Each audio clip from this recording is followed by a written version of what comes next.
All right, balancers. Today's guest is on a mission to build confidence in people to become remarkable and influential leaders, as well as individuals, to be versions of themselves without self doubt or fear of failure.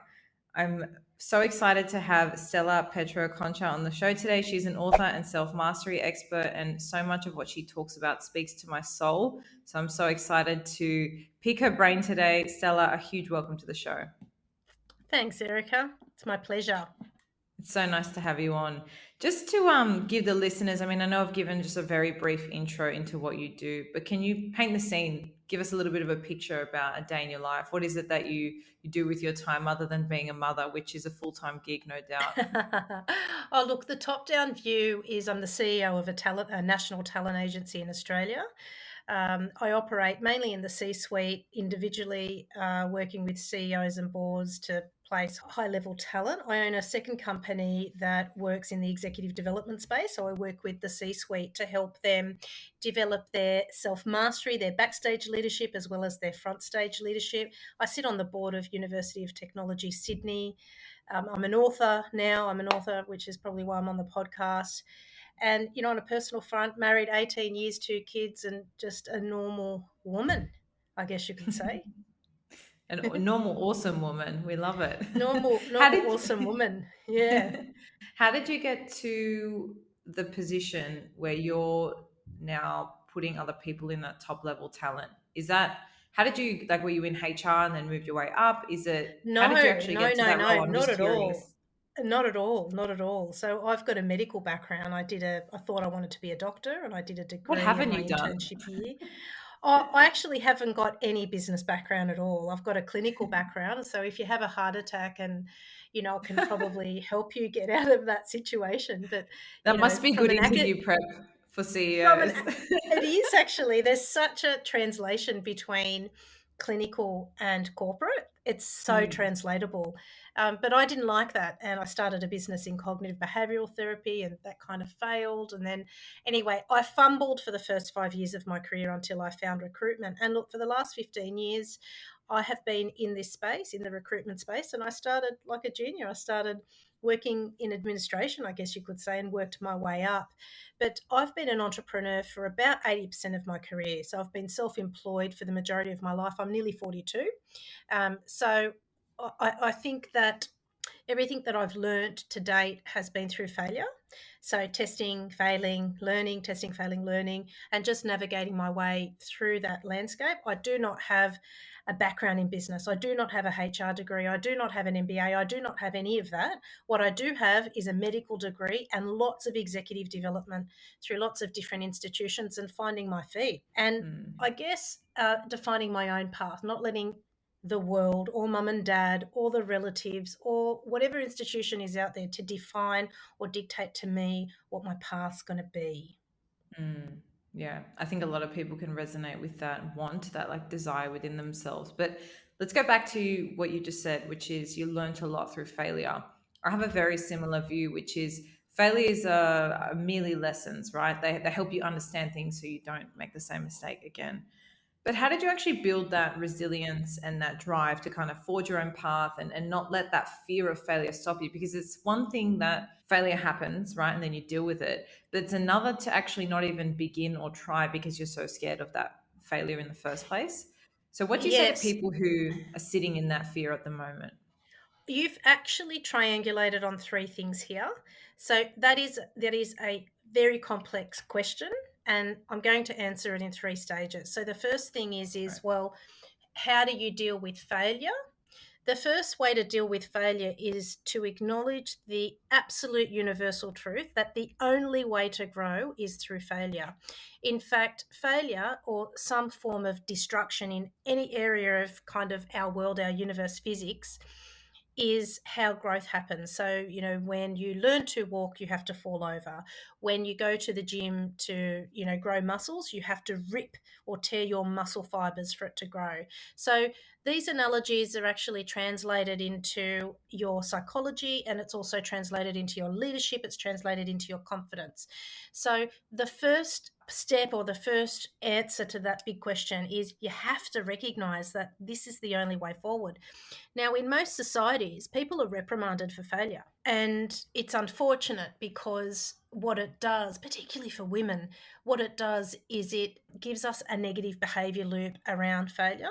So the first step is oh, you've just got to acknowledge it and then learn that every time you fail, it is the pathway to growth. It's the only way to grow. So if we can't Mm, have a very loving relationship with failure, then we're going to be behind the eight ball for our own life.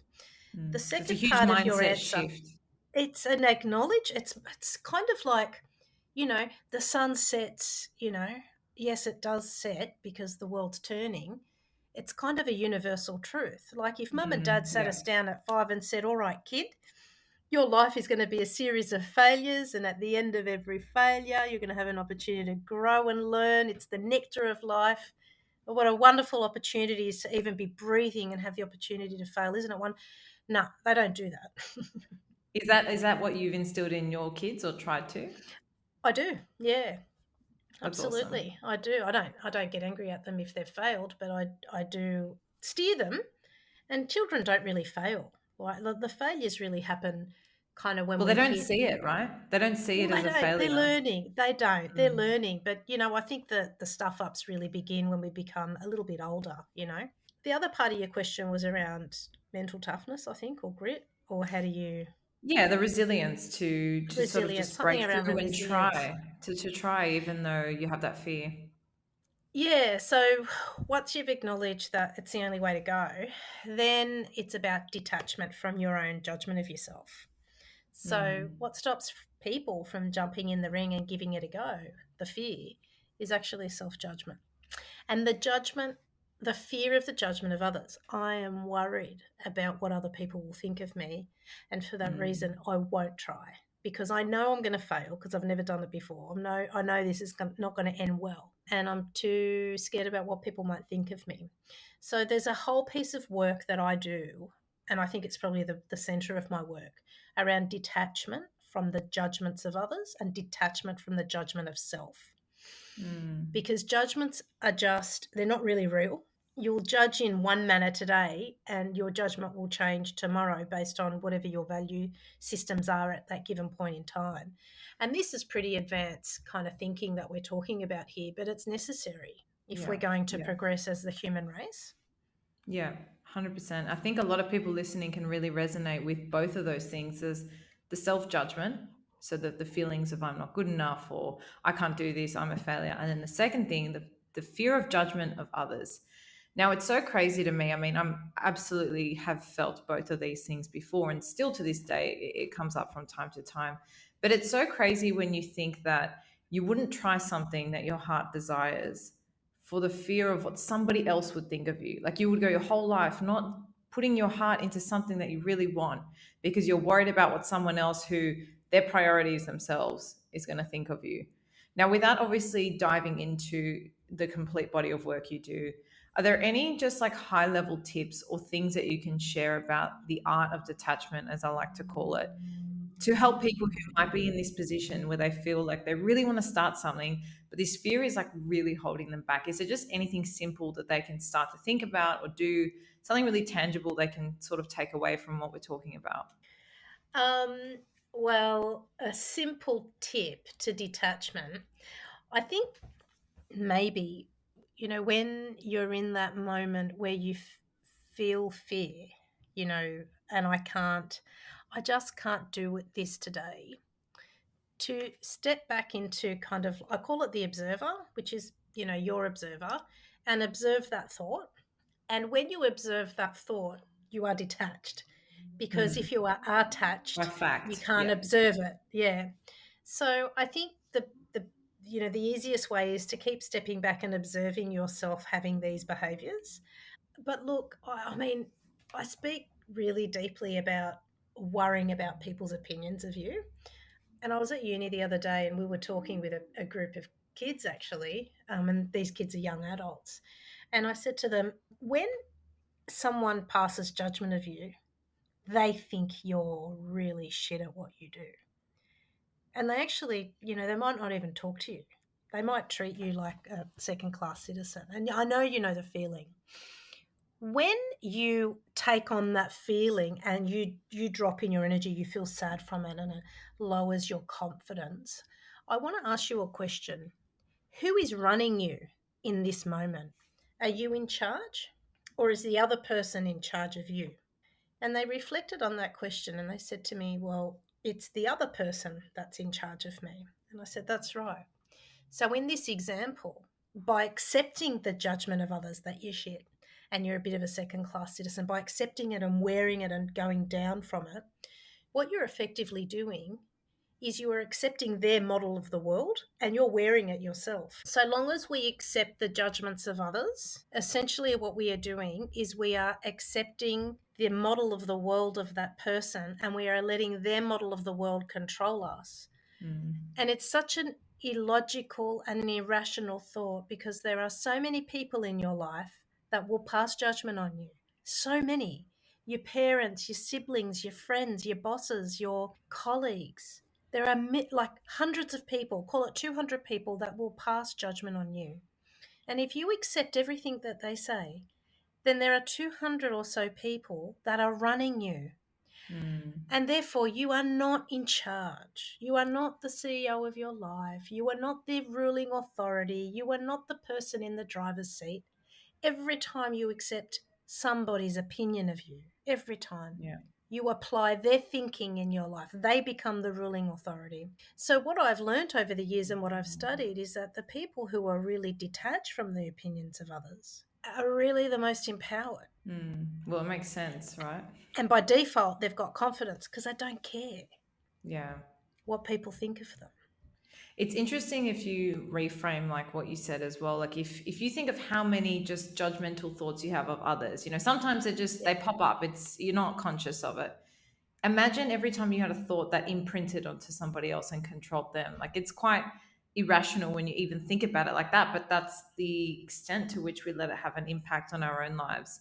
And that's I right. couldn't agree more. I think it's such a powerful skill to get under your belt to instill that confidence. But if we like shift this or direct this conversation now, I know you talk a lot about like the blame culture. I think as well, if we're talking about like in a corporate setting, which a lot of the people listening can resonate with, or just in general, like being in a workforce, how does this concept kind of correlate with that? Like, do you think that corporations have a long way to go in terms of stepping away from this idea of failure and then also embracing a kind of new understanding of it to move away from the culture of blame? Like, is there kind of a role for them to play to kind of onboard this new way of thinking to empower their staff? Yeah, corporates are actually doing really well so far. So, the World Economic Forum put out a report last year stating that self mastery was one of the top 10 critical skills of the future. And therefore, as a result of that, good corporates are actually trying very hard to redo their organisational plan and instill all of the elements of self mastery as part of their learning and development schedules. And that's why I'm so interested in it. And the universities are doing the same. I Mm, think where we need to improve is at an individual level. Because it's not a corporation's responsibility necessarily to develop your self mastery. It can create good environments for it, but it's really the individual's yeah. desire. It's kind of like, do you want to be healthy? It's up to you, Yeah. So it is one of those things. But look, it is getting better out there. I think that the bigger the organisation, the better, to be honest with you. I think the smaller firms will struggle to put these practices in place because they're still dealing with like foundational issues. Yeah. What would you say to people listening who maybe manage teams? Maybe their corporation isn't at a place where they've kind of fully embraced this idea of self mastery. What are little things they can do, just as from a leadership point of view, or just in a team in general, to start creating the environment for others around them to feel comfortable prioritizing that? Because I can tell you, I've worked in places in law firms where that's not really been a priority. And for someone to leave at 5 because they want to go home and cook dinner or catch the sunlight before, little things that make them feel healthy and alive, those things are kind of put as second ranking. versus the work and needs of clients. So how do you kind of find your feet in an environment that's maybe not conducive to that, if you are even managing others or just yourself? Yeah, it's you. It has to start with you, the leader. And if you're not a leader and you're an individual, you obviously have to be aware and see if you can put some boundaries in place. Because the reality is that I mean, in Australia, we're in a talent shortage. I'm sure it's the same across the globe. So the power doesn't really sit with the company. The power sits with the individual at the moment. Mm. And I think that everyone should really capitalize on that. Like everyone's kind of desperate to find good people. So we're all looking after our people. But I think for leaders, I think the truth is that whatever your vibrational energy is based on your own self mastery, you, the leader, that energy is sets the tone for the team. Mm. So if your team is misaligned, disruptive, not performing, I would say that you need to look at yourself first. I think that's going to be a bit of a shock to a lot of the people listening. I think for a lot of people, it's a lot easier to externalize blame, right? Well, it's because X person's not performing. It's because X person doesn't have the skills. But I would actually tend to agree. Like the energy you bring to a team, it's kind of what other people mirror. This is actually one of the things I wanted to ask you about. This idea of us being like a mirror in our relationship, right? And the way that we view ourselves is a lens by which we view others too. Do you think that has something to say for people in this position, that maybe if their teams are disruptive or even their organizations in general, and that's how they're viewing that, is that potentially like the lens in which they view themselves? Is there a correlation there, or is this more in like in a personal capacity? No, no, no. It's all correlated, but not so simply. The lens that the leader has is their lens, right? And their lens is a projection. Their lens is actually a judgment. So if their lens isn't well managed, then they will project onto their team whatever misalignments are going on for them. So let's just say they don't agree with strategy, or they don't like that person and the way they spoke to them. If they project that onto their team, essentially it's a judgment. They're projecting the judgment, their own judgment, down into their team. And that is very bad leadership, Hmm. because everything that you say as a leader and everything that you feel, it will be felt. And therefore, it's important that before you do speak and before you do really feel, that you get in alignment with that. Hmm. Again, self mastery. So, you've got a lens, I've got a lens, we've all got a lens. It's based on our own values and belief systems. And it's not wrong or right. But the journey of leadership is advancing that lens always, and kind of chunking up the hierarchy. So having a more one world view than a single view. Mm-hmm. So, and that's what we're all going for, like that's what diversity and inclusion's about. That's what good corporate and social governance is about. It's having a better world for one and for all, because we're all one and we're all equal. That's what that's all about. Mm-hmm. Sure. So, yeah. Yeah, yeah, that makes sense. I wanted to, just before I move on, just pick your brain on one thing you said before, which is, there's a talent shortage and the power kind of lies with the people going for the role. And they can, kind of ask for things that they feel they need to have the environment to be best suited to them. What do you think are the most important things that you can ask for in situations like that, in terms of prioritizing your health or setting those boundaries early, just to give people some like very tangible ideas of things they can think about moving into interviews, or just things to even ask about, really? I think that the first question should be around their flexible work policy. So the expectation of how they execute on their job. So obviously that flexible work doesn't just mean how many days do I come into the office, but it means, what is the span of time that you expect me on the computer? Mm-hmm. Because there are some jobs that require you to be online for a particular slot of the global economy. It Yeah, might be yeah. 7 till 3, I don't know. So you've got to get clear on the expectation there. The other piece is around employee value proposition. So you can just ask point blank, what's your employee value proposition? Like, what's your pitch to employees? Like, what's your pitch? And Like, why there's should why about should I work for you, basically, right? yeah. every good company should have an employee value proposition. And there's some companies out there that might not be as mature yet, but they need to be able to pitch to you what's on offer. Mm, Because what is in scarcity right now is you, the individual, the candidate. Like it's a we're in a very candidate short market. mm. That's When the interesting. borders open up, it will change again. The power struggle will change. But for now, Make the most of it, hey? absolutely, Yeah, I no, I would. think they're great. Great tips. I want to pivot now into something I know a lot of people struggle with, and it's comes down to this, push pull position of being a people pleaser.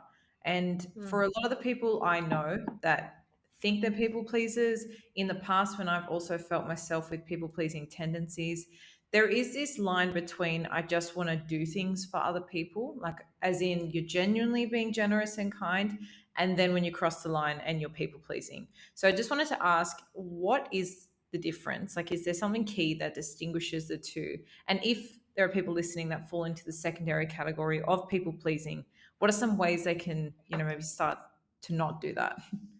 Yeah, I think people pleasing is doing things for others for you to gain energy and love. So it's, I'm going to do this for you so you can love me. I'm going to do this for you because I'm so empty inside that it's the only way for me to feel good. People pleasing is very similar to any addiction: cigarettes, drugs, alcohol, shopping, Interesting. whatever makes you feel good. And essentially, if you do it, it means that you need others' energy to energize you. And part of self mastery is learning how to energize yourself without the need of Mm. others to be more kind of self sustaining and independent, if that makes sense. Yeah, absolutely. That's a huge, powerful reframe for everybody listening. Like the fact that you're actually relying on others to give you energy as opposed to energizing yourself. I've never heard of people pleasing being explained that way, but I think that's a little bit of a wake up call, for people. Then, on the note of, I guess, tools to self mastery, if we're talking about energizing oneself, even just, I mean, I know it's very personal from person to person, but for yourself, what do you find are the things that energize you, that give you kind of that boost for yourself to be the best version of you? I'm really clear on who I am, my vision, my purpose, and everything I do is aligned to that. And because of that, I don't get tired because I don't do things that drain my energy. I only do things that give me energy because it's aligned to my purpose. I really work on detaching from the judgments of others. I'm 42 years old now, and I can say that I really don't value the judgments of others at all. So I take on opinions and I value opinions and I think about those opinions and I analyze them and I take them on and I consult people. But if anyone was to pass judgment on me of how I am, how I talk, how I look, anything, it doesn't impact me at all, like Teflon. And because of that, I have a happy marriage because it doesn't bother me. I'm a good mum, again, because it doesn't bother. There's simple things in life. Just keep everything quite simple. And I work very hard on energizing myself without needing others. I really want to be self sustainable, like, the old villagers back in the country where they used to grow their own tomatoes and cucumbers. They used to feed themselves. There was no local grocer that they could go to, so they had to make their own fruit and veg. So I look at that with energy. I look at that with my energy, and I'm very responsible for my energy. So if it's down, Mm. I don't say, oh, it's my husband because he spoke negatively to me or the kids are doing my head in. I don't talk like that. I think, oh, my energy's down. I step into the observer and I go and do something about it. Yeah. And that's what keeps me energized. And that is a way of thinking about yourself. Mm. Yeah. Yeah. It's it's very empowered. It's very powerful because it needs no one but you. Absolutely. And I mean, a couple of weeks ago, I did an episode on the concept of self love, which I think is often thrown around as this buzzword. And, we talk about the massages and the candles and all that as self care. But really, for me, it comes down to a very simple understanding of your relationship with yourself and this idea of being able to self-sustain, to be the one responsible for your energy, I think is goes hand in hand with that. It's a thread within the concept of self-love. If you can energize yourself, if you can take full responsibility and charge for your own energy, that to me is an expression of self-love. And I think It is just, self love. yeah, in Absolutely. simplest form, like even just thinking about, how many times whenever you get down about something or your energy is drained, whether it be about your relationship, about your job, I guarantee most of the time it's because you have a point of reference from somebody else's opinion, from somebody else's success, from somebody else's trajectory, right? If you can find a way to just sit in your own accomplishments and find how Yeah. you feel in and amongst that, like you said, detached from the judgment of others. I know it's easier said than done, but if you can find a way to do that, I think that's so empowering. So I Yeah. think that's incredible that you're kind of in that place. And before I let you go, what was it like for you? I mean, did you always have this mindset? Was it something you kind of always had deep within you, or was it something you had to cultivate as the years went on? No, it's definitely something that I've had to cultivate. I mean, I'm Greek Cypriot and I'm from a small country town, and the judgments of the Greek community were very much the guardrails by which my family decided whether I was going to be good or bad. And Mm. that's how these communities are. These old communities. That's how that's what governs them. Actually, what other people think. And I really only started this self mastery. I mean, I did start looking at self mastery at the age of 12 and really came Wow. into it at the age of, say, 21 and started really, really working with these ideas. And I've been working with these ideas for a good 30 years, I could say. So it's not something that you can get overnight, Yeah, of unfortunately. course. Self mastery expands, and once you want, like whoever's listening to this at the moment, is expanded as a result of it. And then they can't retract. Like once you understand that detachments from the judgments of others is the way to control your life, then you've heard it once, you can't unhear it. So that's step to expansion. So the more you expand, it's also generative. Like the more you expand, the more it generates. The more you expand, the more it generates. So the bigger your energy becomes, the more detached you become, the more powerful you become. The more powerful you become, the better leader you are. The better leader you are, the more you attract, the more people want to work for you, the more success you have. It is a compounding journey.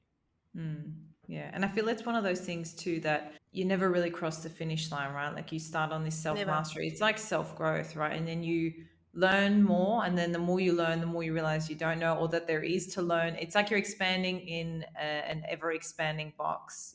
There's just, Yeah. you could keep going and learning as much as you like, which to me is really exciting, I suppose. But I think that initial step of learning the art of detachment is pretty game changing for most people, and something I would confidently say most people struggle with as well.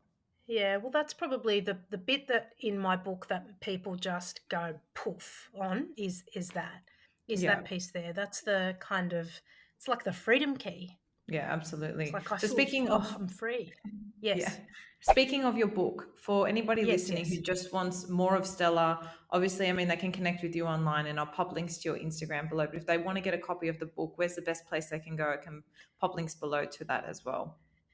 Yeah, sure. The book's actually sold globally on Amazon, Booktopia, Book Depository, Angus and Robinson. It's you can purchase it from any online bookshop globally, and from my website inside of Australia, which is my name, stellapetroconcha.com.au. You can listen, consume my content on Instagram. I do a lot of videos for people to help them be Yeah. detached and therefore get confidence. Yeah. Well, I love your mission, and I'm very grateful that you've come on the show and made some time to share it with me and the balances today. So thank you so much. And I'm really looking forward to just following along your journey and watching you continue to master yourself and expand in your never ending, field as well. Thank you, Erica. And the same for you. Thank you very much for having me. I'm really grateful. Thank you. Thank you so much.